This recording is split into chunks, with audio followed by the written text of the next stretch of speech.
Mummy जी, जरूरी थोड़ी है बेटा ही घर चलाए। बेटी और बहू भी तो घर चला सकती है। ये क्या, तुम वापस मायके आ गई? तुम्हें शर्म नहीं आती? जब देखो मुंह उठाकर चली आती हो। ससुराल में मन नहीं लगता क्या? सुरेखा भाभी ने ताना मारा तो नीरजा अंदर तक हिल गई, पर वो भाभी का ये कड़वा ताना भी सह गई। अभी 2 साल पहले ही तो नीरजा की शादी सुकेश से हुई थी। सुकेश ज्यादा पढ़ा लिखा नहीं था, छोटी सी दुकान चलाता था और नीरजा के सपने बहुत ऊंचे थे। पर कहते हैं ना, किस्मत के आगे किसी का जोर नहीं चलता है। अच्छी पढ़ी लिखी नीरजा की शादी सुकेश से इसलिए करवा दी गई क्योंकि वो कम दहेज में मान गए थे। नीरजा के पापा की मौत तो काफी पहले हो गई थी। मम्मी भी अपने बेटों पर ही निर्भर थी और जवान ननद भाभी के कलेजे में वैसे ही चुभती है। उन्हें लगता है जल्दी से इसका ब्याह हो तो छुटकारा मिल जाए। जगह जगह शादी की बात चलाई, पर पढ़ाई और गुण के लिए किसी ने नहीं पूछा। सब यही पूछ रहे थे, इकलौती बहन है, कितना शादी में लगा दोगे? नीरजा शादी नहीं करना चाहती थी। उसका मानना था कि पहले अपने पैरों पर खड़ी हो जाए फिर शादी कर लेगी, पर सुरेखा भाभी ने एक लगा दी। अब ये लोग महारानी पहले नौकरी करेंगी, फिर 2-3 साल बाद शादी करेंगी। अब बूढ़ी होकर शादी करना है क्या? समाज वाले हमारा जीना हराम कर देंगे, पर इसे तो हमारी परवाह ही नहीं है। अब देखो ना, शादी की उम्र में शादी नहीं करेंगी तो घर बैठकर भी क्या करेगी? अब नौकरी कोई ऐसे तो धरी नहीं है जो चुटकी बजाते ही मिल जाएगी। ज्यादा उम्र हो जाएगी तो लड़के भी नहीं मिलेंगे। मैं तो कह देती हूँ 2-3 महीनों में शादी निपटा दो ताकि हमारे सिर से बोझ उतरे। आगे हमारी भी जिंदगी है, कब तक कुंवारी ननद का बोझ सिर पर लेकर घूमेंगे? सुरेखा भाभी ने अपना फैसला सुना दिया। उनके आगे किसी की भी नहीं चलती थी। भाई रमेश ने हामी में गर्दन हिला दिया और नीरजा की मम्मी सुनीता जी की बोलती बंद हो गई। इसी साल नीरजा ने बीएड पूरा किया था।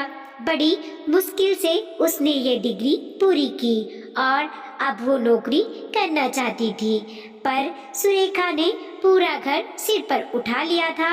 रमेश भी अपनी तरफ से पूरी कोशिश कर रहा था, पर जहाँ अच्छे लड़के मिल रहे थे वहाँ उतना ही दहेज मांगा जा रहा था। आप भी बेकार में विचार कर रहे हो। अब लड़का 12वीं पास है, छोटी सी दुकान चलाता है, तो क्या हुआ? दहेज की तो मांग नहीं है। मैं तो कह ही रही हूँ कि आंख मूंद कर हाँ कर दो और मम्मी जी और नीरजा से कह दूंगी हम तो इसी लड़के से शादी करेंगे। अब लाखों का दहेज हमारे पास में नहीं है।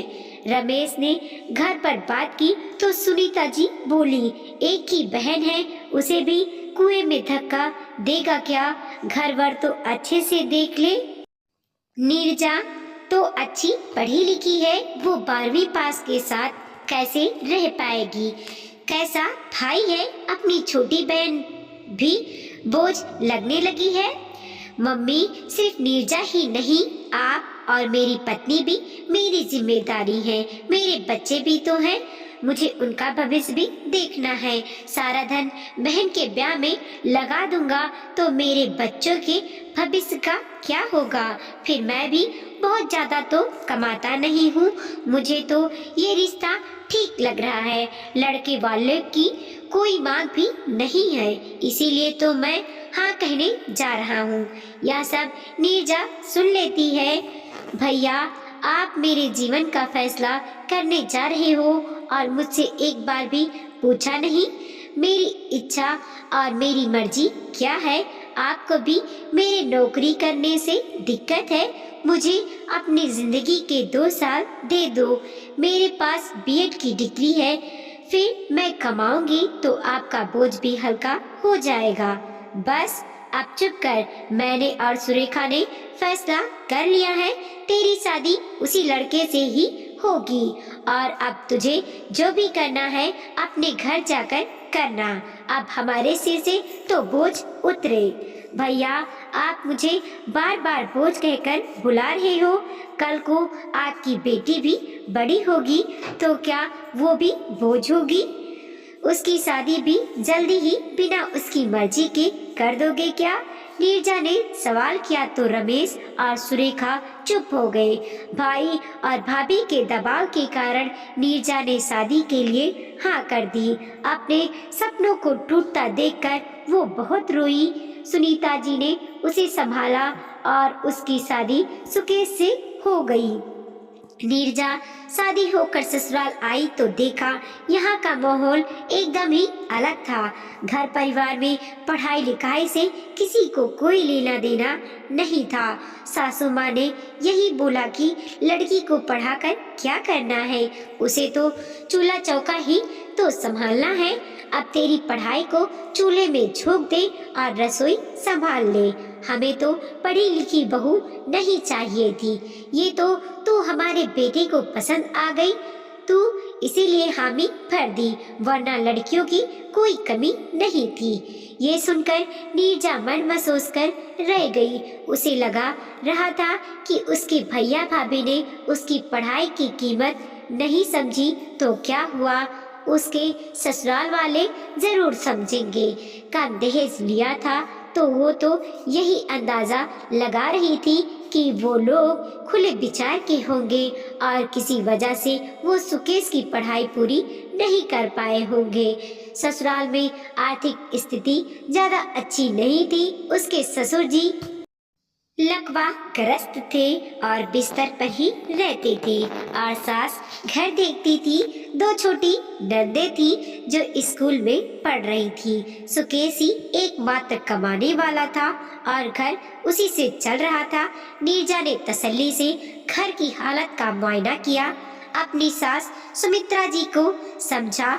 वो बोलने में तेज थी पर जब कोई प्यार से समझाए तो वो समझ जाती थी। सुकेश भी कम बोलते थे।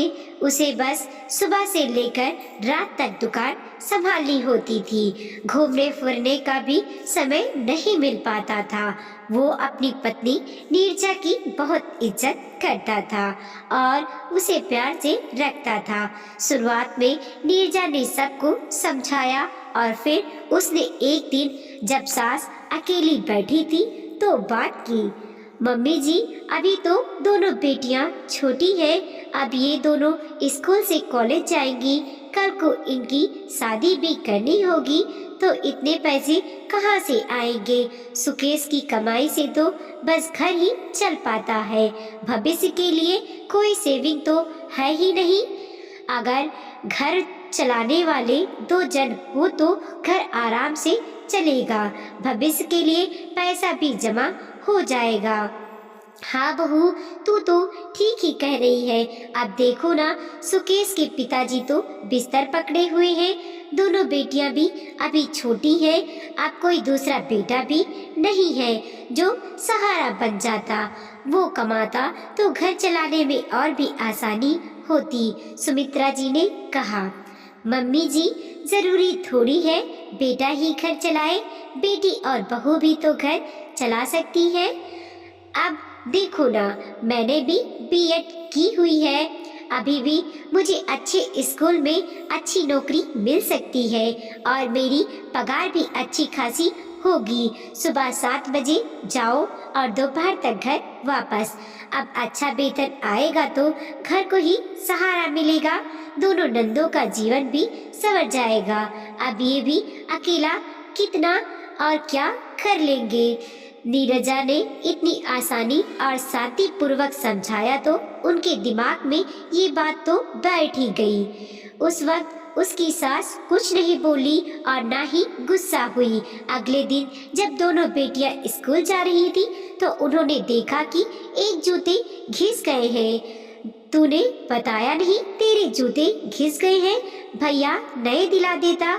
मैंने भैया को बताया था पर वो बोले अभी इसी से काम चला ले, अगले महीने दिला दूंगा।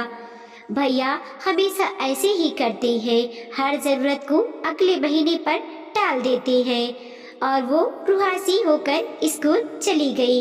ये सुनकर सुमित्रा जी गंभीर हो गई और नीरजा के प्रस्ताव पर सोचने लगी। अगर नीरजा खुद नौकरी करना चाहती है तो क्या बुराई है, वो घर पहले की तरह संभाल ही लेंगी। अभी तो उनका बुढ़ापा और दोनों बेटियों का भविष्य भी है। उन्होंने सबको बुलाया और कहा कि वो चाहती है कि बहू नौकरी करे, मैं घर संभाल लूंगी, सुकेश और नीरजा बाहर का संभाल लेंगे तो जीवन की गाड़ी सही चलने लगेगी। यह सुनकर नीरजा बहुत खुश हुई और अपने मायके अपनी डिग्रियां लेने चली गई। सुरेखा ने उसे देखते ही ताना मारा और मुंह बनाया, पर नीरजा ने इसकी परवाह नहीं की और अपनी मम्मी सुनीता जी को बताया कि उसकी सास उसकी नौकरी करने के लिए राजी हो गई है और वो अपनी मार्कशीट, सर्टिफिकेट और डिग्रियां लेने आई है।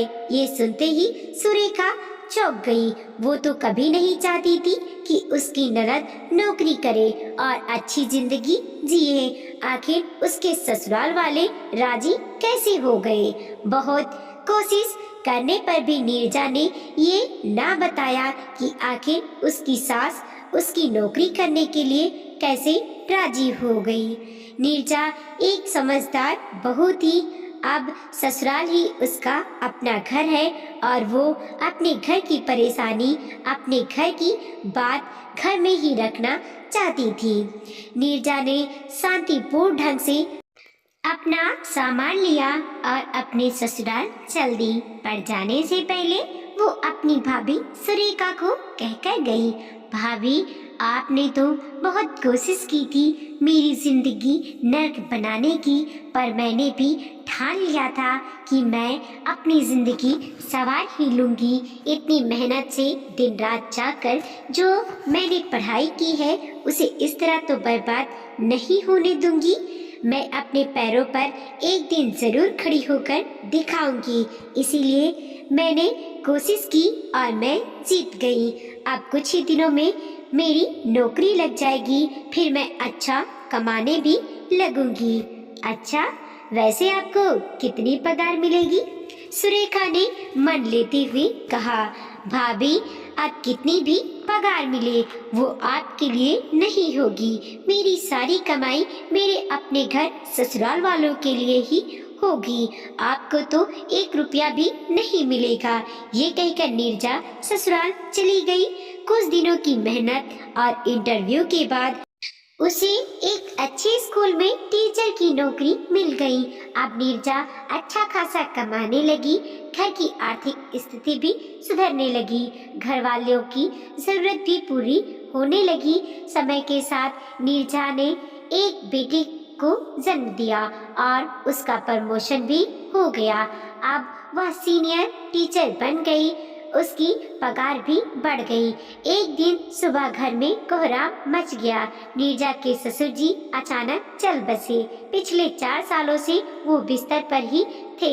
नीरजा ने बड़ी मुश्किल से अपनी सास सुमित्रा जी को संभाला और ढंढास बंधाया। नीरजा सीनियर टीचर से स्कूल की प्रिंसिपल बन गई थी। कुछ सालों बाद दोनों नंदें बड़ी हो गईं। उन्होंने कॉलेज की पढ़ाई पूरी कर तो अब सुमित्रा जी को उनकी शादी की चिंता सताने लगी।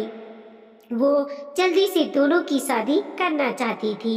एक दिन अचानक मायके से फोन आया कि नीरजा की बड़े भाई रमेश की अचानक मृत्यु हो गई। उसे अपने मायके जाना पड़ा। 13वीं तक वो वहीं पर रुक गई थी। उसकी भतीजी की पढ़ाई पूरी नहीं हुई थी। सुरेखा अपनी बेटी की पढ़ाई को लेकर चिंतित थी और घर में कमाने वाला चला गया था। भाभी, बिटिया की पढ़ाई मैं उठाऊंगी और वो इंजीनियर बनना चाहती है तो उसे अच्छे से अच्छे संस्थान में मैं पढ़ाऊंगी। ये सुनते ही सुरेखा शर्म से जमीन में गड़ गई। नीरजा, मुझे माफ कर दो, मैंने तुझे बोझ समझा, शादी जबरदस्ती करवा दी और तुम मेरी बेटी के लिए इतना सोच रही हो। भाभी, जो हुआ उसे भूल जाओ, अब हमें अपनी बेटी का जीवन संवारना है। नीरजा ने भाई की बेटी की भी जिम्मेदारी उठा ली। वो ससुराल आ गई। यहाँ सुमित्रा जी बेटी के लिए लड़का तलाशने में लगी हुई थी, लेकिन नीरजा इसके लिए तैयार नहीं थी। उसका मानना था पहले दोनों अपने पैरों पर खड़ी हो जाएं, फिर जाकर शादी के लिए सोचेंगे। उसने सुमित्रा जी को समझाया, मम्मी जी, मेरी नंदे मेरे लिए बोझ नहीं है जो मैं इन्हें शादी करके उतार दूं। मेरी नंदों को मैंने बेटियों की तरह पाला है, इसीलिए ये मेरी जिम्मेदारी है कि जब तक ये दोनों अपने पैर पर ना खड़ी हो जाती हैं, तब तक मैं इनकी जिम्मेदारी उठाने को तैयार हूँ। अपने पैरों पर खड़ी होंगी तो ये दोनों एक बेहतर जिंदगी जी पाएंगी। लेकिन नीरजा बेटियां को इनके घर भेज देते हैं, बाद में ये अपने हिसाब से ससुराल में पढ़ लेंगी। सुमित्रा जी बोली, नहीं मम्मी जी, आप माँ होकर ऐसे कैसे कह सकती हैं? बेटियों को हम दूसरे घर पूरी तरह तैयार करके भेजेंगे, ताकि इन पर कभी कोई मुसीबत आए तो ये पूरी तरह से उसका सामना कर सके। मेरी दोनों नंदे मेरी बेटियों जैसी हैं। जो मेरे साथ हुआ वो मैं इनके साथ नहीं होने दूंगी। मेरे पास भी डिग्री थी तो मैं नौकरी करके घर चलाने में सहयोग दे पाई। हाँ बहू, मैं तो भूल ही गई थी। अब जैसा तू और सुकेश चाहेगा वैसा ही होगा। जब तुमने नंदों को बेटियां मान ही लिया है तो तुम इनका भला ही सोचोगी। नीरजा ने अपने साथ साथ भाई की बेटी और अपनी नंदों का भी जीवन संवार दिया। दोस्तों, परिवार में एक स्त्री पढ़ती है, पैरों पर खड़ी होती है तो पूरे परिवार के बारे में सोचती है। आत्मनिर्भरता है आजकल की स्त्री की सच्ची पहचान। वीडियो को लाइक कीजिए, कमेंट कीजिए और अपने दोस्तों के साथ जरूर शेयर कीजिए। चैनल पर नए हैं प्लीज सब्सक्राइब कीजिए और देखते रहिए मोटिवेशनल स्टोरी।